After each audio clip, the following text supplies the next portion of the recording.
श्री राम जय राम, जय जय राम। श्री राम जय राम, जय जय राम। श्री राम जय राम, जय जय राम। श्री राम जय राम, जय जय राम। श्री राम जय राम, जय जय राम। श्री राम जय राम, जय जय राम। श्री राम जय राम, जय जय राम। श्री राम जय राम, जय जय राम। श्री राम जय राम, जय जय राम। श्री राम जय राम, जय जय राम। अब सभी भक्तों से निवेदन, बहुत एकाग्रचित होकर सुनिएगा। अब मुझे नहीं पता, ये आपका मन और आपका हृदय जानता होगा कि सत्संग सुनते सुनते भी घर के काम की आग लगी हुई है, संसार के पाने की आग लगी हुई है, या मन के रोगों को मिटाने की आग लगी हुई है। शरीर के रोग तो ध्यान से सुनिएगा, बहुत गहरी बात बताने जा रहा हूं। शरीर के रोग तो शरीर खत्म, रोग खत्म, लेकिन मन के रोग अगले शरीर में भी घुस जाएंगे। मन के रोग नहीं मरते शरीर के साथ, मन के रोग आगे सूक्ष्म शरीर में चले जाते हैं। इसलिए मानस रोगों का मारना, मन के रोगों को समाप्त करना बहुत आवश्यक है। इसके बाद क्या होगा, जैसे ही मन के रोग मरे, भगवान की लीलाएं आपको इतना आनंद, सुकून, चैन, मजा देने लगेंगी। बस जिस दिन आपको भगवान राम, भगवान कृष्ण प्यारे लगने लगे, समझ लीजिएगा परम पद का मार्ग बन गया है। जब तक संसार प्यारा लग रहा है और ये मिट्टी का थैला शरीर प्यारा लग रहा है, तब तक कहीं ना कहीं धोखाधड़ी है। और मैं तो आप सब लोगों के गुरु का सेवक हूं, आपका भी सेवक हूं। ये समझिएगा आपके गुरुओं की कृपा से ही मैं आपकी सेवा कर रहा हूं। तो मैंने आपसे कहा, भरत दरस मेटा भव रोगू। आप बताइएगा, क्या कभी इस भाव से हमने रामायण सुनी कि राम के दर्शन से लाभ नहीं मिला? और गाते क्या है, जब संत मिलन हो जाए और वाणी हरि गुण गाए, तब इतना समझ लेना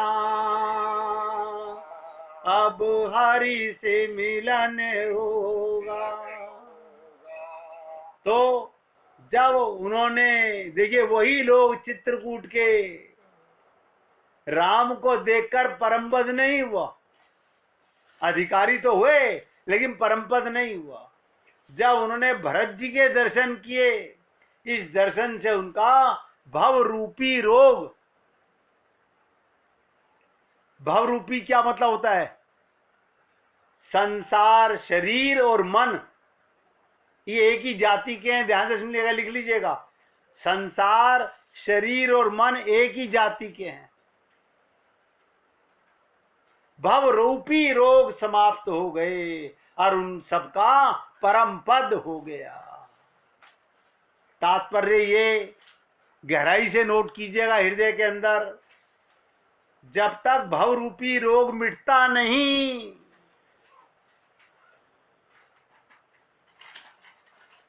मन की दुर्बलताएं, उनके दोष और उनके विकार दूर होते नहीं।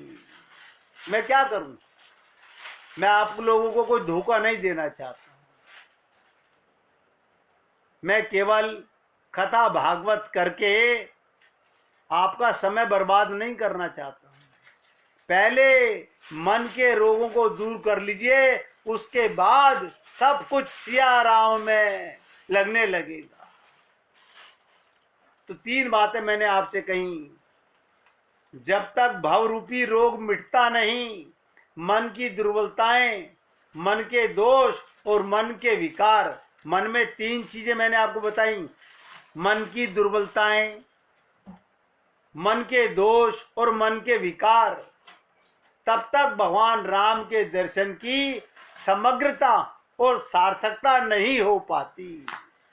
अंदर बैठे भगवान, भगवान मिले हुए हैं,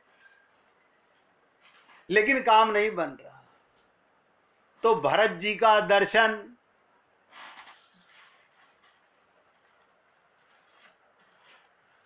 भरत जी का दर्शन मानसिक रोगों का उपशमन करता है।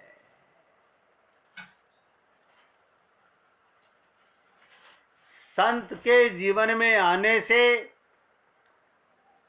उनका, देखिएगा, संत एक्सरे मशीन है, हमारे अंदर के सब रोगों को वो जानते हैं, और जब बताते हैं तब मालूम पड़ता है। मंदिर में दर्शन करने से, मूर्ति के दर्शन करने से किसी ने आपको बताया आपके मन में ये रोग हैं? अयोध्या कांड की यही पृष्ठभूमि है। वहां हम यही तो देखते हैं कि कैकेयी ने श्री राम को पाकर भी खो दिया। ध्यान दीजिएगा इस पॉइंट पर। कैकेयी ने श्री राम को पाकर भी खो दिया। अयोध्या के लोग श्री राम को पाकर भी खो बैठते हैं, और हमारे जीवन में भी ऐसी स्थितियां आती हैं जब ईश्वर जो हमारे पास था, हरि व्यापक सर्वत्र समाना, हमसे दूर चला जाता है। तब हमारा कर्तव्य हो जाता है हम केवल श्री राम के चरित्र को ही नहीं पढ़ें। ध्यान दो, रामायण पढ़ने से कुछ नहीं होगा। गहरी बात बताने जा रहा हूं। हमारा कर्तव्य हो जाता है क्या, हम केवल भगवान के चरित्र को ही ना पढ़ें, अपितु उनके साथ अपने विवेक की दृष्टि के द्वारा मन के दर्पण में झांकने की चेष्टा करें, मन के रोगों को समझने का प्रयत्न करें, और अपनी कमियों को, रोगों को समझें। लोग पूछेंगे कि पहले बता दीजिए कितनी एडवांस फीस जमा कराएं। भाई आप पूछ सकते हो, अभी किसी बड़े हॉस्पिटल में एडमिट होने जाओ तो पूछते ना, यहाँ का क्या, हाँ, एस्टिमेट क्या है, कितने एडवांस जमा कराना है।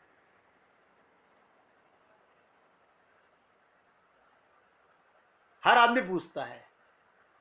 और देखिएगा कमाल की बात, उस शरीर के रोग के लिए हम उधार लेकर, गला काटकर, ज्वेलरी बेचकर, मकान बेचकर भी इलाज कराते हैं। मैंने देखा है लोगों को, शरीर को बचाने के लिए मकान, दुकान सब बेच दी जाती है, ज्वेलरी बेच दी जाती है।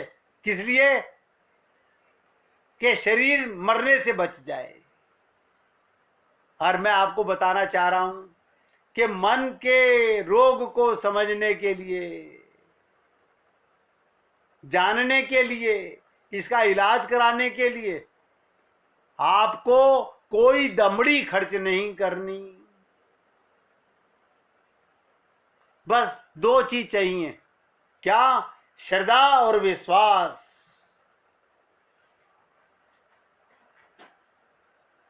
श्रद्धा और विश्वास।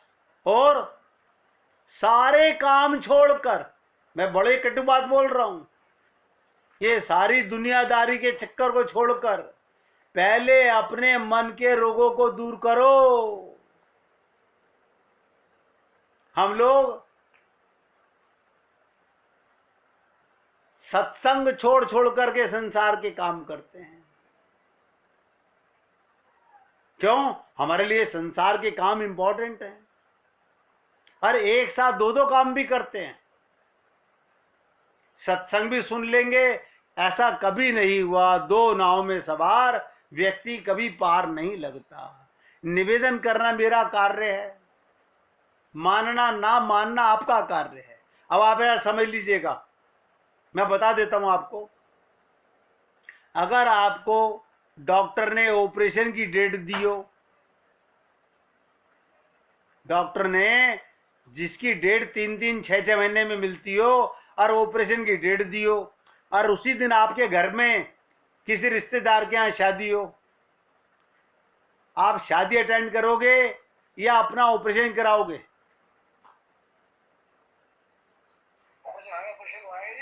कराओगे ना। तो अब ये समझने की बात है कि आपके दिल में किस चीज की इंपॉर्टेंस ज्यादा है। शरीर के रोग, शरीर के रिश्तेदार, ध्यान रखने का, शरीर के रोग इंपॉर्टेंट हैं, शरीर की रिश्तेदारी ज्यादा इंपॉर्टेंट है, या मन के रोग और भगवान इंपॉर्टेंट है? दोनों तरफ दिखा दिया मैंने आपको। शरीर के रोग और संसार के रिश्तेदार क्या इंपॉर्टेंट है, और मन के रोग और भगवान का प्रेम ये इंपॉर्टेंट है। डिसाइड आपको करना है।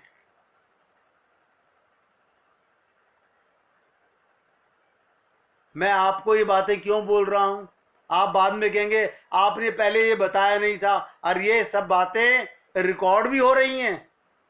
कल आप YouTube पर सुनोगे, मगर याद रखिएगा, जिसने यहां नहीं सुना वो YouTube पर भी सुन के लाभ नहीं ले सकेगा।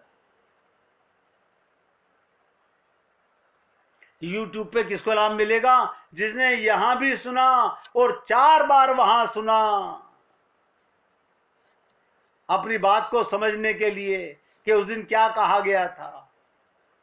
इसलिए मैंने आपसे कहा, हम केवल भगवान के चरित्र को ही ना पढ़ें, अपितु उनके साथ अपनी विवेक की दृष्टि को बुद्धि के द्वारा मन के दर्पण में झांकने की चेष्टा करें, और अपनी कमियों और अपने रोगों को समझें।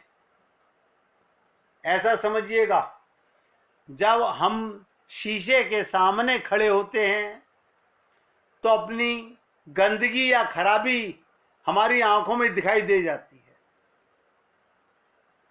शीशे के सामने खड़े होते ही शरीर की गंदगी और खराबी नजर आती है, तब हम उसे धोकर स्वच्छ होने की चेष्टा करते हैं। तुरंत पहुंचते हैं माथे पे रोटी बनाते हुए, कहीं कालिस लग गई तवे की, तवे में देखा, तो आप ये नहीं कहते शाम को कर लेंगे। अगर आपके माथे पे, आपके गाल पे, आपकी नाक पे काली गंदगी लगी हुई हो, कोई कीचड़ लगी हुई हो, तो आप कहते हो शाम को कर लेंगे सोते समय? तुरंत साफ करते हैं। ये आत्मनिरीक्षण लिख लो, ये आत्मनिरीक्षण मन के दर्पण में झांकना है। अपने आत्मा का निरीक्षण कीजिए, अपने मन के दर्पण में झांकिए, इससे हमारी कमियां पकड़ में आती हैं।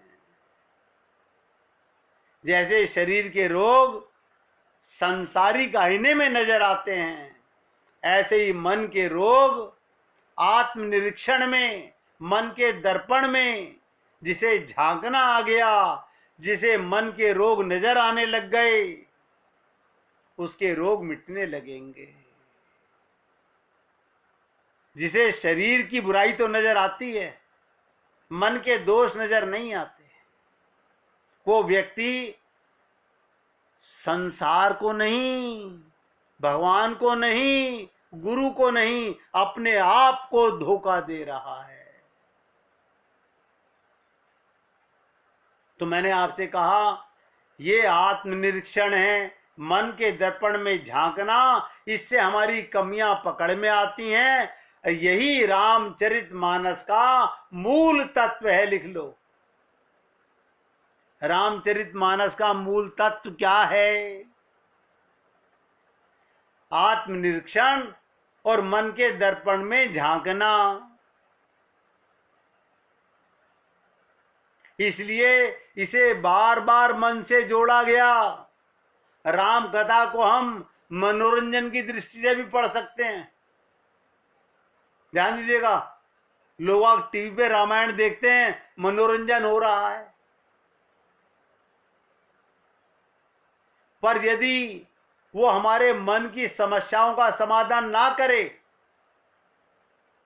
हमारे जीवन में परिवर्तन ना लाए, तो उसकी समग्रता बाधित हो जाती है। इसलिए कहा गया राम कथा का रसास्वादन एक अलग बात है। राम कथा का रसास्वादन एक अलग बात है, पर उसके साथ मानस रोग के शमन ये दूसरी बात है। आप सोचिएगा, अगर अभी रामचरितमानस बहुत रसमय लगती है, तो मानस रोग हटने के बाद फिर कैसे लगेगी? फिर कितनी स्वादिष्ट लगेगी? फिर क्या लगेगा? फिर कौशल्या के राम नजर नहीं आएंगे, अपने राम नजर आएंगे। मन के रोग मरने के बाद मेरे राम, अभी कौशल्या के राम, अभी लक्ष्मण के भाई, भरत के भाई नजर आते हैं, फिर वो सब कुछ मेरे हो जाते हैं।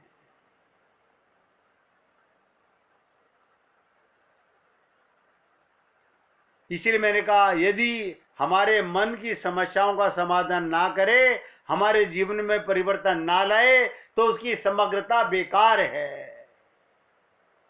राम कथा का रसास्वादन एक अलग बात, और उसके साथ मैंने कहा मानस रोग पर शमन, ये गहरी बात। समग्रता वही है जहां ये दोनों बातें हैं। बीमारी मरे और रस आने लगे। आप देखिएगा, अभी हमारे सामने 56 प्रकार का भोजन रखा हुआ है, हम खा नहीं सकते, रोगी हैं, डॉक्टर साहब ने मना कर दिया। अब आप स्वस्थ हो गए और डॉक्टर साहब ने कहा अब आप खूब खाइए, आराम से, जो मन में आइए, कितना मजा आएगा जीवन का।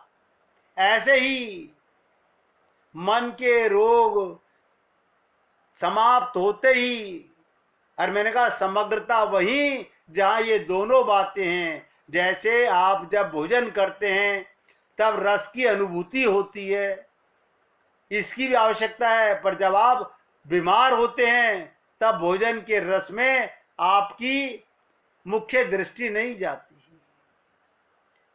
वो औषधि पर ध्यान, आपका ध्यान दवा पर ज्यादा जाता है, खाने पे कम जाता है। तो भोजन में रस की, स्वाद की प्रधानता है, और औषध में रोग निवारण की प्रधानता है। बनारस में एक वैद्य जी की दुकान थी। मैं एक बार पढ़ रहा था, बनारस में एक वैद्य जी की दुकान थी, बड़े प्रसिद्ध वैद्य थे। उनसे यदि कोई ये कह दे जरा स्वादिष्ट चूर्ण दे दो, तो डंडी उठा के मारते थे, नाराज होते थे, कहते थे क्या इसे चटनी की दुकान समझ रखा है? वैद्य कहते थे क्या चटनी की दुकान समझ रखा है? हमने यहां कोई ठेला नहीं लगा रखा, यहां रोग दूर करने का, जीव के चटोरेपन के लिए आए हो। स्वाद चाहिए तो घर में कोई स्वादिष्ट चीज बना के खा लो, हम जो चूर्ण उपयुक्त समझेंगे वही देंगे।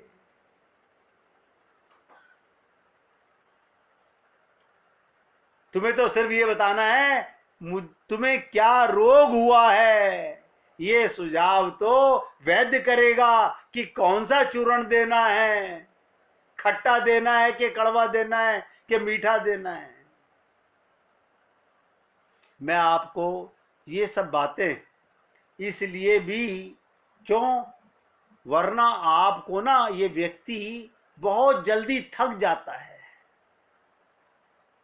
उसको रस में तो बड़ा मजा आता है,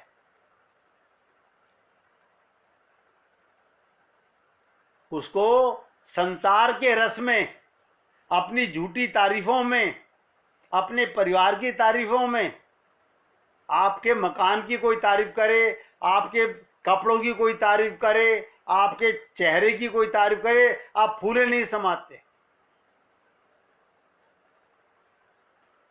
क्यों? अभी हमारे को अपना पता नहीं है। जो पता है तो उसी का हमें मजा आता है। एकमात्र रख लो, याद रखो इस बात को, एकमात्र भगवान ही रस है।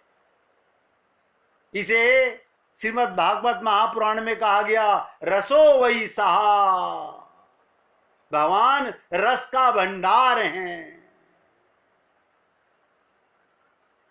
इसी रस का जगत में सर्वत्र विस्तार है। देखिएगा, यही रस भगवान का सारा संसार बना हुआ है, पर प्रकृति के संयोग से मूल तत्व के रूप में नित्य एक रस रहते हुए सृजन पालन संगार लीला के 9 रस हो जाते हैं। आपने सुना होगा 9 रस, श्रृंगार रस, हास्य रस, करुण रस, वीर रस, रौद्र रस, भयानक रस, बीभत्स रस, अद्भुत रस और शांत रस। इन 9 रसों से सृजन पालन संगार के सारे कार्य चलते हैं। और जिसे भगवान के प्रेम का रस लग जाता है, उसे ये नवरस 60 रस सब फीके नजर आते हैं।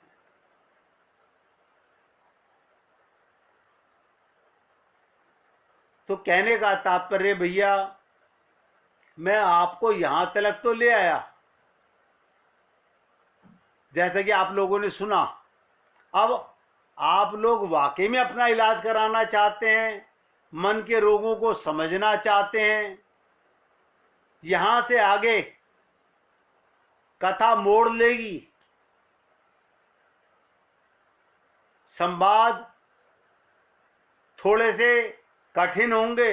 मैं प्रयत्न करूंगा आपके साथ में कि जितना सरलता से आपको बताया जा सके। तुलसीदास जी ने भगवान राम के चरित्र का एक सुस्वाद भोजन के रूप में भी वर्णन किया है। ये बताया उसमें बड़ा आनंद है, बड़ा रस है, पर इसके साथ ही उन्होंने इसका निरूपण एक वैद्य के रूप में भी किया। जो रोगों को दूर करता है, तभी वो कहते हैं सदगुरु, सदगुरु ज्ञान वैराग्य जोग के, विबुद्ध वैद्य भव भीम रोग के। क्या मतलब? श्री राम का चरित्र ध्यान से सुनिएगा, ज्ञान वैराग्य और योग के लिए सदगुरु के समान है। भगवान का चरित्र जो है उससे ज्ञान भी मिलता है, वैराग्य भी होता है, और योग भगवान के साथ अपनापन भी आने लगता है। सदगुरु के समान है। तथा संसार रूपी, ध्यान से सुनिएगा, संसार रूपी भयंकर रोग का नाश करने के लिए देवताओं के वैद्य के समान है। होना तो ये चाहिए था कि राम कथा की समाप्ति पर मधुर रस से होता, मधुरेण समापेत, पर ऐसा ना होकर मानस रोग के उपचार से होता है। आप ताज्जुब करेंगे। पहले भगवान की लीलाएं सुनाई गईं और सबसे लास्ट में उत्तरकांड में मानस रोग की चर्चा सुनाई गई। आप सोचिएगा, मानस रोग के उपचार से होती है, क्योंकि गरुड़ जी भी उसी समस्या से ग्रस्त हैं। अब यहां से मैंने आपसे निवेदन किया, लीला बदलने लगेगी। पिछले 6 दिन से मैं आपके साथ चर्चा करते हुए हो गए हैं। 6 दिन तो मैंने केवल आपके साथ ये बेस बनाने में लगाया है कि आप और हम लोग अपना पर्चा बनवाएं कि हमें इलाज कराना है या नहीं बनवाएं, ताकि हमें समझ आ जाए कि हाँ ये रोग हम में है। आंख के डॉक्टर के पास कौन जाएगा? जिसकी आंख में तकलीफ होगी।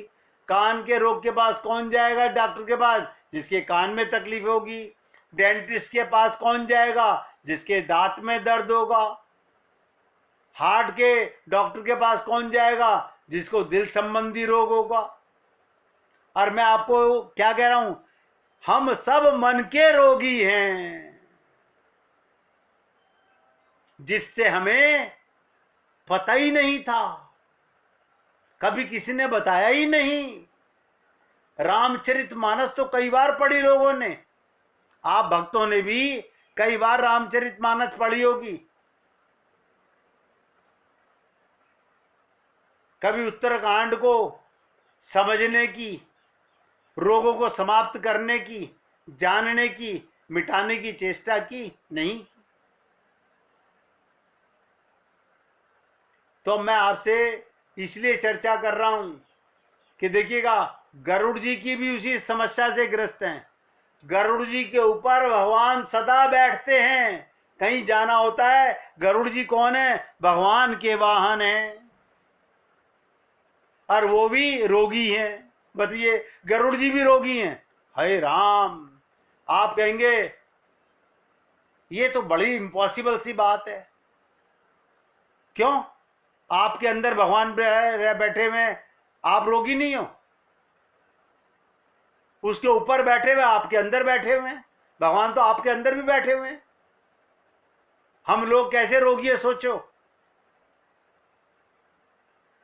मैं आपको बार बार चेता रहा हूं, जिसे अपना रोग मारना हो, जिसे वाकई में परम पद पाना हो, जो केवल सुन के खुश हो जाता है, मन के रोगों नहीं समझ पाता, वो अपना टाइम वेस्ट ना करे। संसार में बहुत व्यंजन है, संसार का रस ले, ममता मोह आसक्ति का रस ले। क्यों? अब यहां से लीला बदलने लगेगी, बहुत गहरी चर्चा होने लगेगी। अब मुझे नहीं पता है, मैं पहले बोल रहा हूं कि मुझे महीने लगे, 2 महीने लगे, 6 महीने लगे, पता नहीं साल भर लगे, ये कोई इलाज की, आपका इलाज 1 दिन में भी हो सकता है और सालों भी चल सकता है इसका इलाज। इसी प्रकार से सुनिएगा, गरुड़ जी भी ईश्वर के प्राप्त हैं। प्राप्ति नहीं, वो तो ईश्वर को निरंतर अपनी पीठ पर धारण करके उड़ते रहते हैं। वे भगवान के वाहन हैं, पर इस प्रकार उन्हें ईश्वर प्राप्त होने पर भी भगवान बैठे हुए हैं। मुझे याद आती है सीताराम आचार्य जी की बात। उन्होंने कहा, इस देह में हरि मिलत है, इस बात को भूलना नहीं। और हम लोग भूल गए। नहीं, ऐसा नहीं है। हम रोजाना एक बार छंद गा लेते हैं, गा लिया, भूल तो गए ना।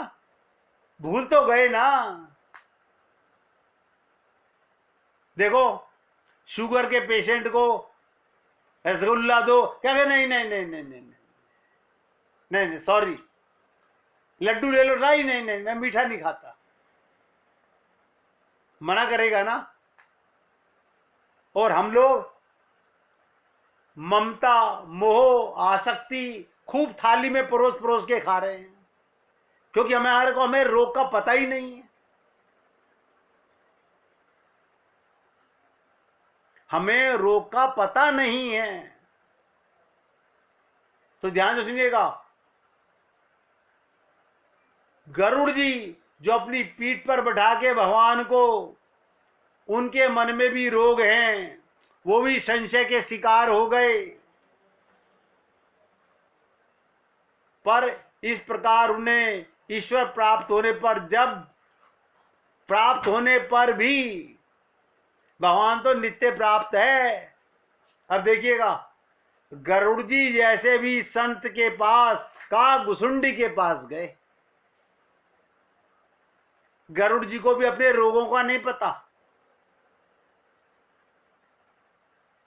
कागभुसुंडी जी के पास जाना पड़ा, तो कागभुसुंडी जी को बड़ा आश्चर्य हुआ।